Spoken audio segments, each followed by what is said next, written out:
नमस्कार, आप देख रहे हैं भारतवर्ष न्यूज। आपको बताएं, कल 14 तारीख यानी होली का दिन है और जुमे का भी दिन। लगातार इन चीज़ों को लेकर के सरकार पूरी तरीके से सतर्क है और सुरक्षा व्यवस्था के इंतजाम पूरे प्रदेश में किए जा रहे हैं। इसी मामले को लेकर हम आए हैं और आपको बताएं, ये डुमरियागंज कस्बे में मस्जिद बनी है जो आप देख सकते हैं तस्वीरों में किस तरीके से ढकी गई है। सुरक्षा के मद्देनजर प्रशासन ने पूरी तैयारियां की हुई है और किसी तरीके का कोई व्यवधान ना है। होली और जुमे के बीच इसी को लेकर के मस्जिद को जो है ढका गया है कि कोई अनहोनी ना हो और जो डुमरियागंज का आपसी भाईचारा है लोगों का वो बना रहे। इसी पे मेरे साथ है मौलाना साहब जो इस मस्जिद के इमाम है, उनसे बात करेंगे कि क्या कहेंगे इस पे। सर स्वागत है जी। नमस्कार। जैसा कि आप जान रहे हैं, कल होली भी है और जुमा भी है और इसी को लेकर के ये सुरक्षा व्यवस्था किया गया है, इस पर आप क्या कहेंगे?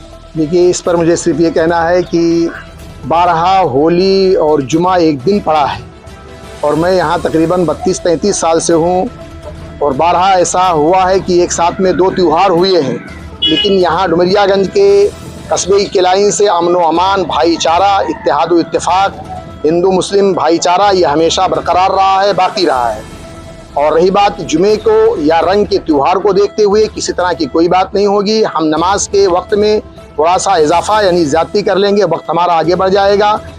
हम जुमे की अजान 1 बजे करेंगे, नमाज अपने 2 बजे करेंगे, तब तक अहबाब जो है हमारे बरादरान वतन ये अपने रंग वाले त्यौहार से फारिग हो जाएंगे। इसलिए किसी तरह की यहाँ कोई बात नहीं है और अमन व अमान के साथ लोगों ने हमेशा यहाँ त्योहारों को मनाया है और मनाएंगे। किसी तरह की कोई बात नहीं है। रही बात मस्जिद के ऊपर जो थोड़ा पर्दा लगा हुआ है, ये एहतियाती कदम है क्योंकि हर तरह के अफराद हर जगह यकसा नहीं होते हैं। इसलिए यहाँ कोई ऐसी बात ना होने पावे कि जिससे थोड़ी सी बात को लेकर के कुछ बात बने, इसलिए ये पर्दे लगा दिए गए हैं ताकि एहतियाती तौर पर मस्जिद महफूज रहे और हर शख्स को एहतियात बरतना चाहिए और मोहतात रहना चाहिए और एहतियात में हम सब की हिफाजत भी है। जैसा कि प्रशासन के लोग लगातार पीस कमेटी की मीटिंग कर रहे हैं, आपको भी बुलाया गया रहा होगा पीस कमेटी में, तो वहाँ क्या निर्देश दिए गए थे और क्या कहा गया था? होली और जुमे की नमाज को लेकर के क्या गाइडलाइन दी गई है? जी, मुझे इंस्पेक्टर साहब ने भी बुलाया था और सीओ साहब ने बुलाए थे। मैं थाने में इंस्पेक्टर साहब के साथ मीटिंग किया और सीओ साहब की ऑफिस पर भी सीओ साहब से भी मेरी मुलाकात हुई और काफ़ी देर तक बात हुई और बात यही रखी गई कि मतलब ये अमन व अमान के साथ दोनों जुमा और रंग वाला होली वाला त्यौहार मना लिया जाए। मैंने कहा जी सर, हो जाएगा, कोई बात नहीं है। कुछ एहतियात आप बरतेंगे, कुछ मैं बरतूंगा। हम नमाज के वक्त में ज़्यादती करेंगे, इजाफा कर लेंगे। आप अहबाब भी थोड़ा सा ख्याल करके वक्त से अपने काम को मुकम्मल कर लें। इसलिए उन्होंने भी यही बात की रिक्वेस्ट की थी, इल्तिमास किया था कि मतलब दोनों तरफ से काम अपने अपने वक्त पर हो जाए ताकि किसी को किस तरह की कोई तकलीफ ना होने पाए। जैसा कि माना जाता है डुमरियागंज सिद्धार्थनगर जिले में गंगा जमुनी तहजीब को लेकर के एक मिसाल है, उस मिसाल को लेकर के आप क्या संदेश देना चाहेंगे हिंदू और मुसलमान भाइयों को जिनको जुमा की नमाज अदा करनी है और होली खेलनी? जी, मैं यही अर्ज़ करूँगा अपने बरादरान वतन हिंदू भाइयों से भी और मुस्लिम भाइयों से भी कि आप कल जुमे का दिन है, आप अपने घरों से 1 बजे के बाद जुमे की नमाज़ पढ़ने के लिए निकलें और बेहतर है कि जो जिस महल्ले में हों अपने महल्ले में जुमे की नमाज जो करीब की मस्जिद है वहाँ पढ़ लें।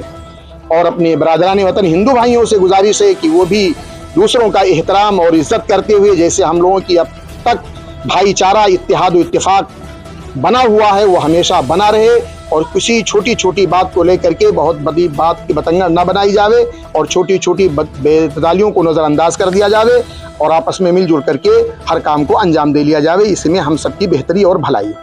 जैसा कि आपने देखा, ये इमाम साहब थे मेरे साथ में मस्जिद पे, जो ये डुमरियागंज कस्बे में सबसे बड़ी मस्जिद है और यहाँ काफ़ी लोगों का आना जाना होता है। और इमाम साहब से बात किया गया है, इनका कहना था कि लगातार प्रशासन के लोगों ने पीस कमेटी की मीटिंग में लोगों को समझाया है, बताया है कि होली और जुमे का जो है एक दिन होना कहीं ना कहीं ये मतलब एक अच्छी बात भी है और इससे लोगों को जो है आपसी भाईचारा मिला करके आपको होली भी मनाना है, आपको जुमे की नमाज भी अदा करना है। किसी तरीके का किसी को लेकर के आपस में बैर नहीं रखना है और ये हिंदुस्तान है और हिंदुस्तान में भाईचारे का, हिंदू मुसलमान का एक मिसाल है जिसको बना करके रखना है। दीप यादव, भारतवर्ष।